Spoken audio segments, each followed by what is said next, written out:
रही। सती के इस घोर व्रत के प्रभाव से एक समय जब भगवान शिव हिमालय पर्वत की चोटी पर अपने गणों के साथ विराजित थे, तब सृष्टि के नियामक ब्रह्मा जी अपनी पत्नी सावित्री के साथ और जगत के पालक भगवान वासुदेव विष्णु अपनी पत्नी लक्ष्मी देवी के साथ वहां पधारे। इस अद्भुत समागम को देखकर भगवान शंभू ने उचित आदर सत्कार करने के उपरांत उनके आगमन का मुख्य प्रयोजन पूछा। साथ ही उन्होंने ये भी देखा कि ब्रह्मा और विष्णु दोनों ही अपनी पत्नियों के साथ उपस्थित थे, जिससे स्वयं शिव के मन में भी पत्नी भार्या ग्रहण करने की इच्छा उत्पन्न हुई और उन्होंने विस्तार से जानने की अपेक्षा की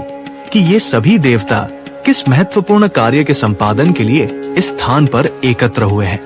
भगवान शिव के पूछने पर ब्रह्मा जी ने, जो भगवान विष्णु की प्रेरणा से बोल रहे थे, लोक कल्याण और विश्व व्यवस्था के लिए आवश्यक तथ्य उनके सामने रखे। उन्होंने कहा कि जगत का ये सनातन चक्र सृजन ब्रह्मा, पालन, विष्णु और संहार महेश्वर के कार्यों पर निर्भर करता है और इस कार्य के सफल निष्पादन के लिए हम तीनों का परस्पर सहयोग अनिवार्य है। ब्रह्मा ने शिव को स्पष्ट किया कि वे तो योग से मुक्त, राग द्वेष से रहित और केवल प्राणियों पर दया करने में लगे रहते हैं, इसलिए उनके लिए उन क्रूर असुरों का वध करना संभव नहीं है जिनका संहार सृष्टि की स्थिरता के लिए आवश्यक है। और यदि उन असुरों का वध नहीं होगा तो ये सृष्टि का पालन और स्थिति संभव नहीं हो पाएगी। उन्होंने स्वरूप की एकता और कार्य के कारण भिन्नता के तत्व को समझाते हुए कहा कि हम तीनों की शक्ति यद्यपि एक है, पर कार्यों के भेद के कारण हमारे रूप भिन्न होते हैं और इसलिए कर्मों का संपादन आवश्यक है।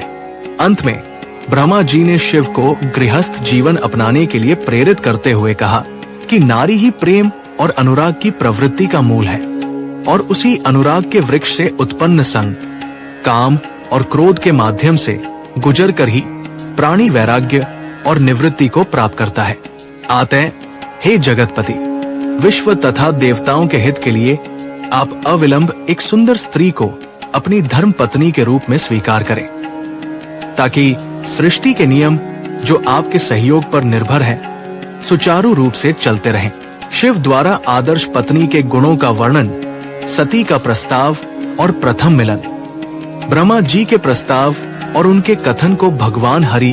विष्णु द्वारा समर्थन मिलने के बाद स्वयं भगवान शिव